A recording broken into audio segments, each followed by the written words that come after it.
It's Peaches here, and this is Peaches Pit Party, the podcast. A lot of puh sounds with that title. A replay of today's full show, which you can hear weekday afternoons live on K-Barrel 101. I hope you like what I have to say, and if not, well, then I'm sorry, not sorry. Enjoy. We out here on a Wednesday with Stitched Up Heart, starting off the show as my pick of the day, Peaches Pit Party, right here on K-Barrel 101. Luckily, the fireworks, they haven't been too bad this year, at least compared to last year. Last night was real quiet.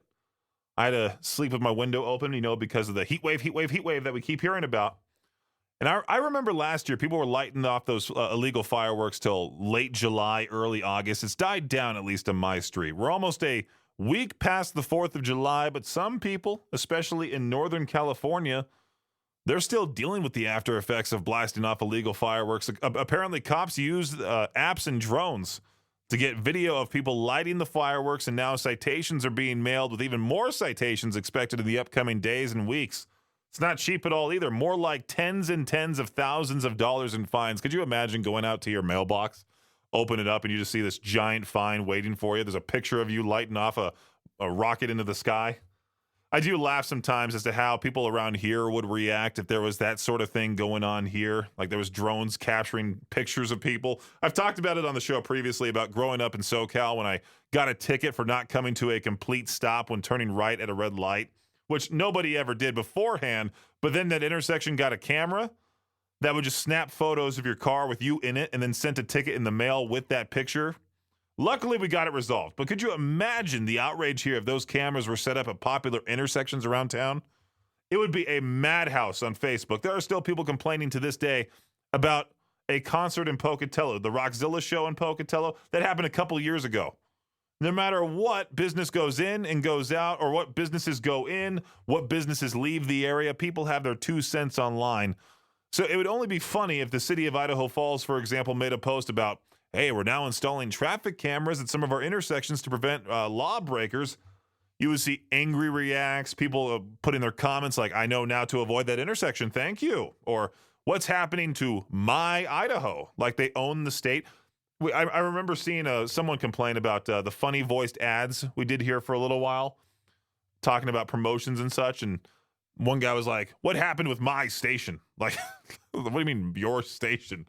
Or you get those people that say, Big Brother's taking control. We're now being watched everywhere. Like we talked about this morning, you're getting tracked on your phone there, buddy.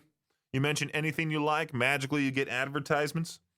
I talked about the electric scooters with my buddy James. All of a sudden I see advertisements popping up. Get $600 off this electric scooter. $600 off. It sounds like a great deal until you see that final price tag. It's going to be expensive no matter what. And electric scooters are great and all, but most of their weight limits are like, 180 pounds, 220. I weigh around 315, 320. I would have to get one of those custom-made electric scooters, custom height electric scooter, just to make sure it fits my fat butt, Anyway, 208-535-1015 is the number to reach me. We'll continue Peach's Pit Party here in just a few with Rage Against the Machine and more. I saw something here about 94% of college-submitted essays or essays submitted by college students, 94% of them are going undetected that were written by AI. So I was like, let me ask ChatGPT to write me an essay, and I gave it the prompt as to why K-Barrel 101 should be implemented into everyone's car, and it should be punishable if you're one of those people that says, who listens to the radio? That cool ignorance route. Well, here we go. The case for K-Barrel 101 in every car, a necessity, not an option. Let's just read the first paragraph and see if it passes as a college student's writing. In the bustling modern world where digital media dominates, traditional radio stations often take a back seat in people's minds. However, there exists a gem among radio stations that deserves universal recognition and integration into every vehicle's audio system. That is K-Barrel 101. Implementing K-Barrel 101 into every car should not only be encouraged, but mandated with penalties for those who dismiss its significance. I like it so far. Second paragraph here. That first paragraph's a little short, but it does get the point across. Second paragraph, K-Barrel 101 epitomizes the essence of radio excellence. It sure does. Nestled within its airwaves is a treasure trove of music that transcends generations and genres. From classic rock anthems that stir the soul to contemporary hits that pulse with energy. I like that made-up sentence right there. Contemporary hits that pulse with energy. K-Bear 101 caters to diverse tastes, ensuring there's something for everyone, which is true. The K-Bear playlist is a wide range. It's absolutely bonkers how we can go from the Red Hot Chili Peppers to Slaughter to Prevail in some cases. So far, this essay looks rather, what's the word I'm looking for? It looks like it would pass off as a college student's essay. Maybe add a couple more sentences and add some of your own flair to it. But other than that, if I were to take this, copy and paste it, put it into a Word document, make it size 12 font, double space, Times New Roman, and turned it in, I think it would pass. Maybe if it was only the teacher looking at it, I think most colleges, most high schools, even middle schools use Turnitin.com. That's what my teachers used. I remember one kid had like 60% plagiarized or whatever. The only reason why I knew about it is because he showed me. I was like, 60%. He made it very obvious, very, very obvious that he copied from, the web. K-Bear 101, Idaho's only rock station. I guess a fashion designer's I Heart Ozempic tank top is not getting much love from social media. Yeah, I can see why. That's all in the news as of late. Ozempic, of course, AI, and then heat wave all over the place. That's honestly it. There was a whole thing yesterday comparing Ozempic to some other weight loss drug and how the other weight loss drug was better for you. I don't necessarily see how this piece is toxic and distasteful. I just think it's a dumb T-shirt. It says making a statement or joke, and the statement is just eating disorders are cool and fun, won't ruin your life at all, one person commented. I think people are just taking the drug to lose weight, to lazily lose weight. You know, remember that keto diet? Everybody was a huge fan of that keto diet, drinking butter coffee, eating all these fats, no carbs whatsoever, high fats, high protein. That wasn't good for you. Maybe it was good short term, but I mean, all those fats are not good for your heart, your overall health. I think wearing a stupid shirt like this is dumber than the actual message. Like, who's going to wear a tank top that says, I heart Ozempic? This is like taking me back to 2011 when there was the I heart hater t-shirts and I heart my haters bracelets. It's just, fashion's going to be dumb no matter what the message is overall. We talked yesterday about how there was a record-breaking amount of people going to and from traveling around. More than 32 million people passed through TSA security checkpoints at the nation's airports over the past 2 weeks. Many of them, of course, had to leave behind some banned items. Despite many signs, many warnings, overall common sense, agents often expect to confiscate things like liquids, of course. I believe the rule is 3 ounces, even small weapons. And then there are the banned items found in luggage that even veteran TSA agents are stunned to find. Of course, here are a couple of them right here. The most unusual items that travelers tried to carry through security this year. A chainsaw.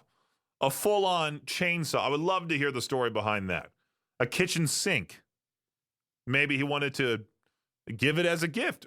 Or she wanted to give it as a gift. A samurai sword. Yeah, you can't bring that onto a plane. I'm sure this one was a joke. Bag of snakes. Just to say, hey, there's snakes on a plane. Recite the famous movie quote that I can't repeat on the air. This right here is your Shot Clock Sports Update. Tiger Woods has turned down the role of captain for the 2025 U.S. Ryder Cup because he thought it required too much time prior to the tournament. Back in May, Woods said he was talking to the PGA about the role, but that he was concerned about fitting it in alongside trying to broker a deal between PGA Tour and LIV Golf. Woods reportedly turned down the role on Monday, leading the PGA to go with their second choice, Keegan Bradley. Bradley will be 39 years old when the competition against Europe happens in Farmingdale, New York on September 2025, making him the youngest captain since Arnold Palmer in 1963. Isn't that funny? How that is considered young in golf, 39 years old, but with literally every other sport that is considered ancient. Speaking of 39 or being old in sports, LeBron James might be the oldest member of the men's U.S. Olympic basketball team, but he's still the best player on the team in the eyes of his fellow players. The Athletic polled the players that faced LeBron and the 11 other All-Stars at the U.S. training camp, and James was named the best player on the floor by 5 players, with Steph Curry, Anthony Edwards, Drew Holiday each receiving 2 votes. The U.S. starts its pre-Olympic exhibition schedule with a matchup against Canada Wednesday night in Las Vegas. And last but not least, Olympic officials are keeping an eye on the water quality of the, is it the Seine River, the Seine River? If the levels of certain bacteria are too high in the river, the Paris 2024 marathon swimming event could be moved to a nearby nautical stadium that is already being used for rowing and canoeing events. That does it for your Shot Clock Sports Update right here on K-Bear 101. Let's go ahead and focus on something positive for once, huh? Retailers are teaming up with colleges to offer college credit. Retailers like McDonald's and Walmart, they're helping their employees receive college credit for working. The idea is that retail workers can earn credits in hospitality, culinary arts, more and more based on their experiences. I think that's pretty neat. For adults who feel like they weren't college material, what we are able to do is say you are, and you are doing college-level work already, is what Amber Garrison Duncan of the competency-based network said. Employee Bonnie Boop. Bonnie Boop? That's a fake name, isn't it? She's not related to Betty Boop. Bonnie Boop was able to complete her degree faster with credits from Walmart Academy. Wow, that sounds like an oxymoron, to be quite honest with you. Just in case Victor is listening, I found a new idea for the noon hour of Madness and Mayhem powered by Jalisco's. What we'll do is we'll get a lot of food from Jalisco's, have it set up here on the table, or maybe even on the table outside, because we need room to run, and there's no food or drink allowed in studio anymore. So I'm thinking maybe we'll move this into the lobby, leave the doors open. It's called the Rock, Paper, Scissors Challenge, the latest viral vomit-inducing food obsession. I think it's where you play rock, paper, scissors to determine who has to ingest an obscene amount of fast food. And there's been a lot of vomit-inducing TikTok videos about this with millions of views. If the competitor who initially won loses, the two trade places, so the initial winner goes for a run while the other gorges themselves. If not, they continue eating while the opposing player takes another lap, effectively redefining fast food. I can only imagine Victor trying this challenge out, eating a whole bunch of Jalisco's, and then just having to take a run around the building. Management's like, what are you guys doing? Well, we're doing social media content. We're trying to put out a YouTube short. Like I said before, any single time I plan a trip where I need to go on an airplane and fly to my destination, I see more and more of these stories about airplane failures, which, of course, there has been a lot of stories as of late about Boeing. More pieces are falling off of Boeing planes. A wheel from a 757-200 became detached during takeoff from LAX. The plane landed safely as its intended destination in Denver, or at its intended destination in Denver. It's pretty scary. And Boeing, I think one of the guys from Boeing did say, like, yeah, we've been retaliating at whistleblowers, which there's that whole conspiracy theory that they're just silently getting rid of the whistleblowers for saying they're a faulty company. I did have a former neighbor that worked for Boeing years ago. It's pretty crazy now how like they're just becoming this sort of joke online that these planes are just falling apart. Utterly terrifying that you trust, your whole life is trusted within this flying little vehicle that goes 600 miles per hour in the air, 36,000 feet up above, and more often than not, you'll land safely. Everything will go fine. But then you see like the 2% of stories that pop up like this, and it makes you terrified about your next flight.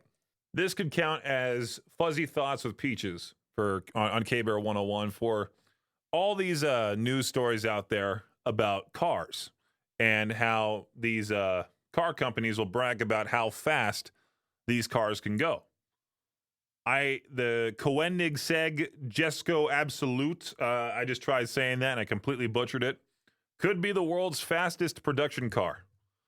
The computer models claim it is capable of reaching 311 miles per hour. When do you need to go that fast? When you're robbing a bank? When you're trying to flee the cop that's tailing behind you? You are already going too fast on the highway. They're behind you with their sirens on. They're trying to pull you over for a speeding ticket. You just say, not today.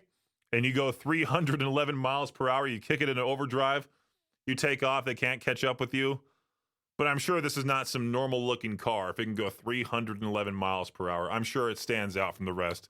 I just copied and pasted the name of this car. Yeah, it looks like a fancy super fast car, a type of car that Jay Leno would drive casually in Hollywood, which is ironic because if you have a fancy car, the last place you would want to drive it is in LA or any other place that has a lot of traffic, because most of the time you'll just be going 20 miles per hour, then stopping, going, stopping, going, stopping, going, stopping. It's the way that it is. If you're on that highway from Southern California to Vegas, I forgot what highway that is, where there's like no cops, there's nothing, it's just all one road. That's when this car would be a whole lot of fun, just to go overdrive down that street. You know, recently I've been digging up tracks for Alt 101 to add to the playlist for our brand new music channel, which you can download the app for through any app store. I don't know how I came across this post. I think I was trying to dig up more songs for that playlist. I somehow ended up on Reddit in r/unpopular opinion. This guy named Ravon the Demon says the edgy hard rock and metal music from the 90s and early 2000s has aged infinitely better than any other genres attached to time periods. Talking about early Slipknot discography, early Disturbed, Korn's music, chock full of party music is what this guy says. Same with Rob Zombie, Godsmack with some Papa Roach songs, Last Resort. He says Last Resort has aged horribly. Same with Evanescence. So is he saying same with Evanescence as in like their early 2000 stuff was great? Of course, it caused a whole controversy in the comment section, and I laughed because this guy put a link onto the text, metal wasn't only good in the early 2000s, and then it linked to an Onion article talking about humanity still producing new art as though Megadeth's Rust in Peace doesn't already exist. And Victor and I already talked about this earlier today off the air about people who are obsessed with old metal and only wanting old metal. They don't want to move on to new metal. And of course, they make fun of all the metal that's being put out there nowadays. I say it's terrific now. It's absolutely fantastic. I love the almost genreless approach from different bands. I like the way it sounds. I just think it's great. What else is there in this section here, this comment section here?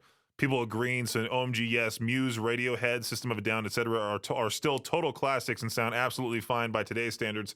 Most of the trendy pop of 2016-ish already sounds dated. I mean, pop is very weird. Pop and hip-hop are definitely different. I remember my teammates in high school basketball on my team were like, oh, you're just now listening to that song? That song's like 4 months old. Like 4 months? What do you mean 4 months old? Who cares? I'll listen to songs from way back in the early 1900s. I don't care. I love how that's only applicable to pop and hip hop, but I would say, you know, most of rock and metal is great. It could be great from now. It could be great in 2050. It's great now. And it's going to continue to be good. This really makes you say, what the? Police in Ohio have arrested a man who's accused of breaking into a pet store and releasing several animals before falling asleep outside with his pockets stuffed with hamsters. Yeah. Cops responded to a burglary at a Petland store, found several dogs, bunnies, birds, and hamsters wandering around the parking lot. The front door had been smashed into, and there were a couple of other businesses in the area, including a restaurant and a shoe store, that had also been broken into.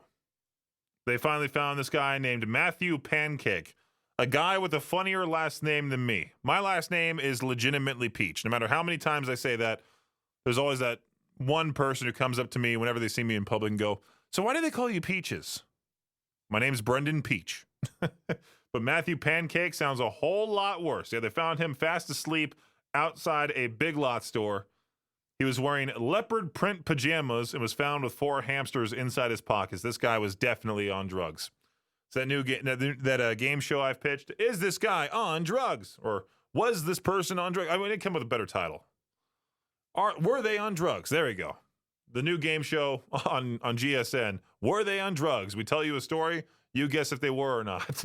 K-Bear 101 with Slipknot. You know, it's funny because there are these die-hard, hardcore fans of Slipknot that will say their old stuff is so much better than their new stuff. They've gone through so many different members. Some have been fired. Some have died. Do you think they get kind of sick and tired of that crap? Or do you think they just don't even acknowledge it anymore? Like Bring Me the Horizon. They're getting told all the time now how they don't sound like their old stuff. Victor, come on in. What's up, Peaches? Was talking about the how Slipknot fans, they're always making fun of Slipknot for being not like they used to be. I think these guys are just tired of it. You think Corey Taylor even cares? He's like, I made millions upon millions of dollars. What are they complaining about? They're still dressed up in silly costumes, playing heavy tunes. I don't know what they're talking about. I wanted to pull you in for this break earlier, talking about this r/unpopular opinion post. Okay, let's hear it. That was talking about how metal from the early 2000s, rock and metal from the early 2000s, has aged the best, and it's better than anything put out there as of like 2010 to present. Like, depends. Back then you had great Disturbed, according to this guy. You had great Godsmack, great Slipknot. Evanescence was great back then. Papa Roach was great back then. He said Last Resort aged horribly. Now, there is stuff from that era that I would say aged well, but I mean, I wasn't a big fan of any of those things you just named. Because we were talking about late 90s, early 2000s, quote-unquote alternative. Okay, let's talk about the greats. Tool. That's right. You want to talk about something that aged like fine wine. Lateralis, early 2000s. Same with Anima, late 90s. Great stuff. But you don't really see any Tool fans going like, hey, the old stuff sounded better than the new stuff. Oh, yeah, you do. You do? Oh, yeah. The Tool fans... Here's how it worked with the last two albums. When 10,000 Days came out, Tool fans, tons of them online, were like, this is a decoy album. This isn't a real Tool album. Wow. And people are like, are you crazy? Have you listened to this? This album's amazing. No, this is a decoy album to fool people from the real one that's going to come out soon because it leaked to the internet. Yeah. And then the album came out and it was the same album. Can you imagine if that was a throwaway album for a band? 10,000 Days? That'd be a big time flex. Like, hey, we just put out this album as a decoy. Yeah. Here's the real thing. Exactly. That's actually never going to be released. We threw it in the garbage. Here's the real. That would be amazing. But when Fear Inoculum came out, same thing. Lots of hate. Oh, these guys are old. They're washed up. Then now I'm seeing the turnaround where all the fans have seen those songs live. And they're like, I never realized how good these songs are. What about Metallica? I feel like they've changed their sound drastically. They had to because they got older. I mean, they're not angsty 20-year-olds anymore. Well, and they changed their sound in the early 90s when they put out the Black Album.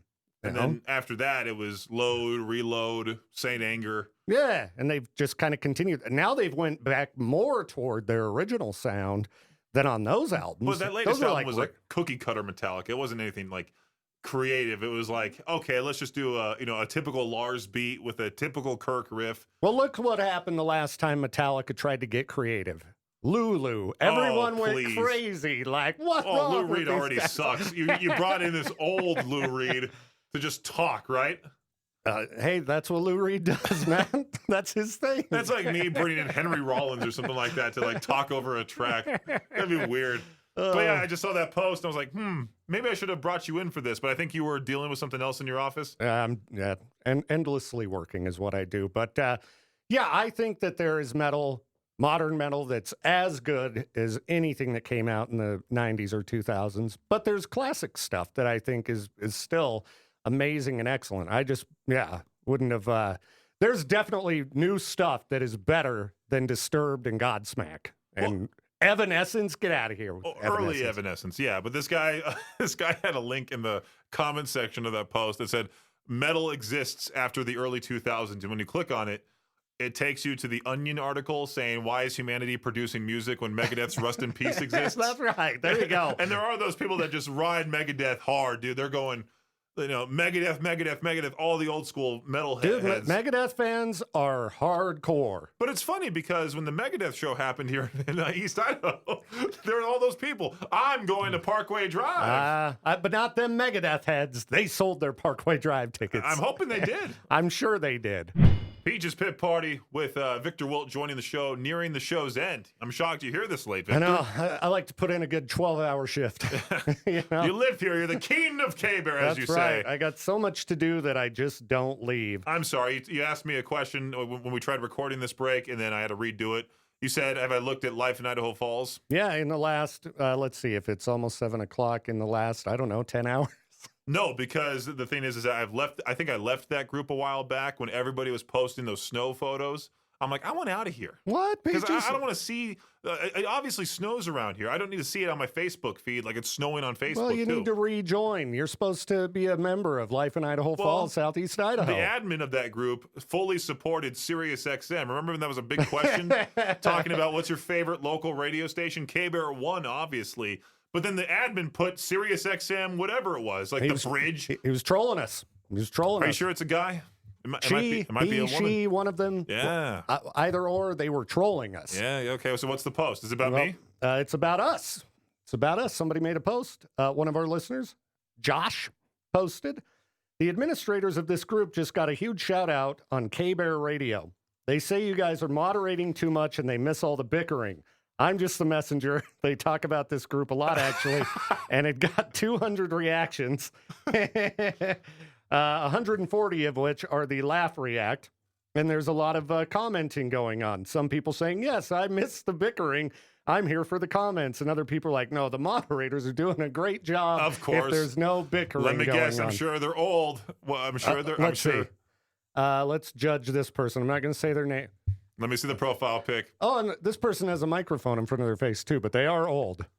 Yeah, look at that. That's like a stereotypical political talk show host look right there. My name's Big Mike, and I want to tell you my political agenda. All right, here's another one that says, bickering is never helpful.